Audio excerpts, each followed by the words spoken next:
Kumusta mga kabayan?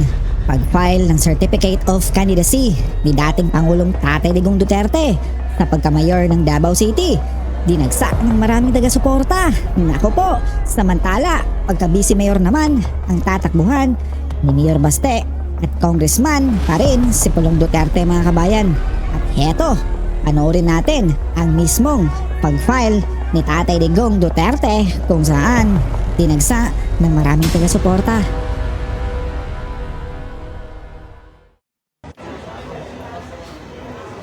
O, eto na mga kabayan. Tingnan natin mga kabayan ha. Okay, mukhang kakatapos lang ata ni Tatay Digong mag-file. Si Mayor Baste naman.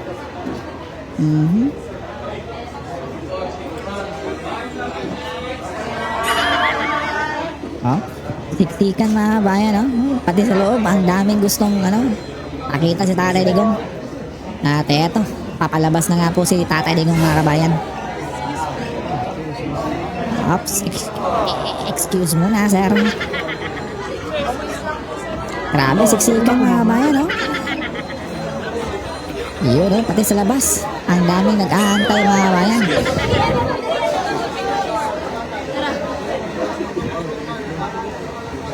Excuse me. Excuse me po. Okay. Picture taking pala muna si Tatay Digong dito mga kababayan. Oh, uy. May panguya-nguya pa si Tatay Digong ng bubble gum mga kababayan ah. Yun o, kitang-kita mo na super chillax lang po yung ating dating presidente mga kababayan. Samantala, ano kaya yung masasabi ng kanyang katunggali mga kababayan na sino ba yun? Si Migs Nograles ba yun mga kababayan? Yung magandang dilag, naku po. Paborito yan ni Tatay Digong mga kababayan, no? Yung magandang dilag. Ano na kaya ang iniisip nun ni Ma'am Migs mga kababayan? Na opisyal na tumakbo si Tatay Digong sa pagka-mayor. Silang dalawa yung magkasagupaan mga kababayan. Samantala Mayor Baste naman po, no, yung kanyang vice mayor at saka si Pulong mga kababayan ay still congressman pa rin yung tinatakbuhan. So yung mga haka-haka na may Duterte sa Senado mga kababayan ay still wala na po yung mga kababayan. Okay, eto, papalabas na po si Tatay Digong mga kabayan, no? Grabe, ang dami talagang gustong makipag-selfie kay Tatay Digong.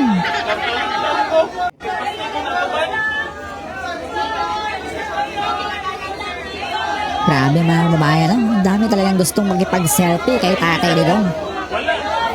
Hopefully mga kababayan, darating yung time na tayo naman yung mabigyan ng oportunidad para makapag-selfie kay Tatay Digong Duterte mga kabayan. Kung kayo ang tatanungin mga kabayan, gusto nyo rin bang makapag-selfie kay Tatay Digong? Dahil kung ako ay oo na oo po mga kabayan.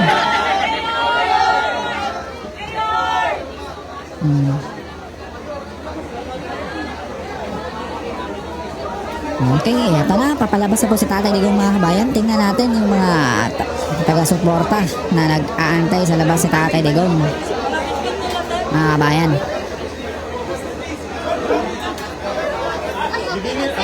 Yung apo ata yun ni Tatay Digong, yung naka-black sa gilid mga kabayan.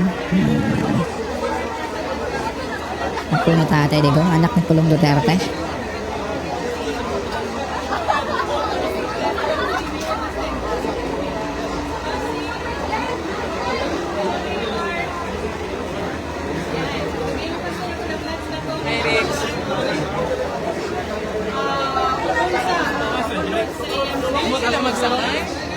Ako na lang po.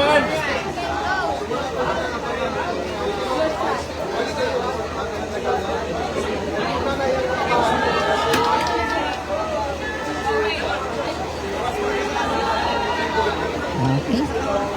Hindi pa rin nakalabas si Tatay Digong mga kababayan. Mukhang may pa-interview pang nangyari mga kababayan.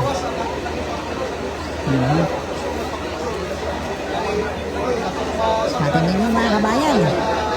Tama lang ho ba na sa lokal or sa pagka-mayor yung tinakbuhan ni Tatay Digong mga kabayan?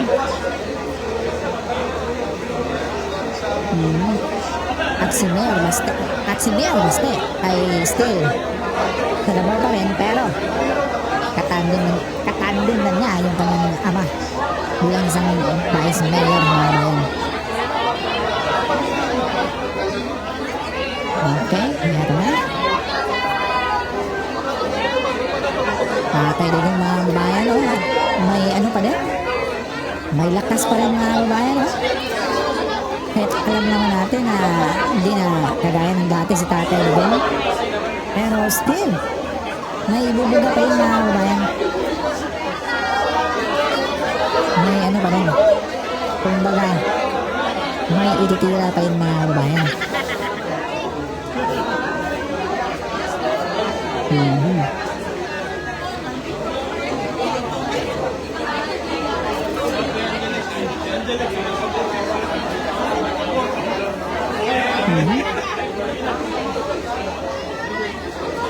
Kaya pa rin mga kabayan,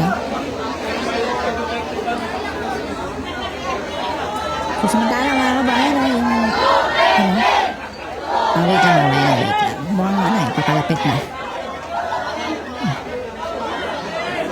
Sasabihin ko sana mga kabayan kung ano ang magsabi dito ni yung bulbila na isa si Abante mga kabayan, si Congressman Benny Abante mga kabayan, na yun yung nagtanong kay Garma na mayroon daw relasyon si Tatay Digong at si Garma mga kabayan, at agad naman itong sinagot ni Tatay Digong sa kanyang press conference kahapon natin, nung nakarang araw, na hindi totoo na nagkarelasyon sila ni Garma. Talagang itong si Abante mga kabayan, may pa-showbiz pa pala itong nalaman. Ano kaya masasabi niya dito? Si Tatay Digong tumakbong mayor mga kabayan Kalabaw, at panigurado itong mananalo itong si Tatay Digong mga kabayan.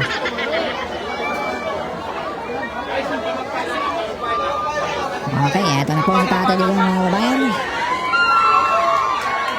Sasalubungin na ng kanyang mga suporta. Yan.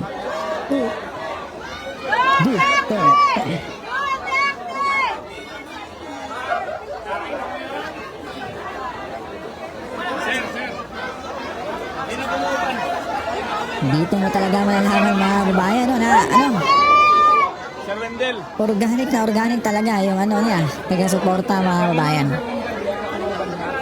Kasi hindi kagaya ng iba mga kabayan na yun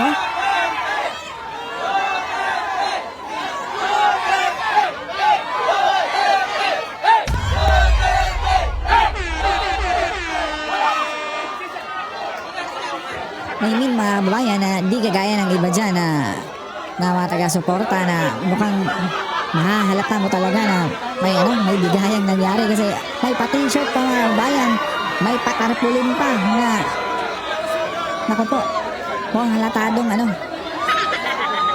yung ibang napilitan lang pumunta mga kabayan sa halagang naku po. Pero sa tingin ng yun naman natin yung mga kabayan. Kasi dito mga bayan, kay Pangulong Duterte, yung mga taga-suporta is very organic talaga mga kabayan. Kitang-kita mo kung gaano nila kamahal si Tatay Digong sa kanilang lugar.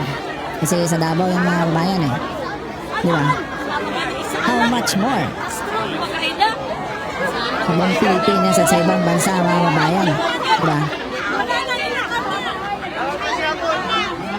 Okay, yun na. Gapon. Yun mga bayan, no, may sumigaw pa. Daog gihapon. It means panalo pa rin daw mga bayan sa Tatay Digong. Nako to. Congressman Meds Nograles. Nabahan na po kayo, ma'am.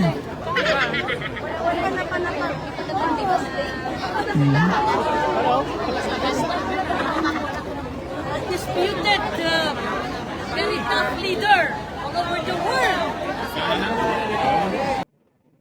At yun na po mga kababayan, no? Grabe. Bumuhos talaga ang suporta kay Tatay Digong sa pagtakbo niya bilang mayor ng Davao. Kung kayo po ang tatanungin mga babayan uli, tama lang ho ba ang pagtakbo ni Tatay Digong bilang mayor ng Davao? Magkomento lang kayo sa baba mga kababayan at pag-usapan natin yan.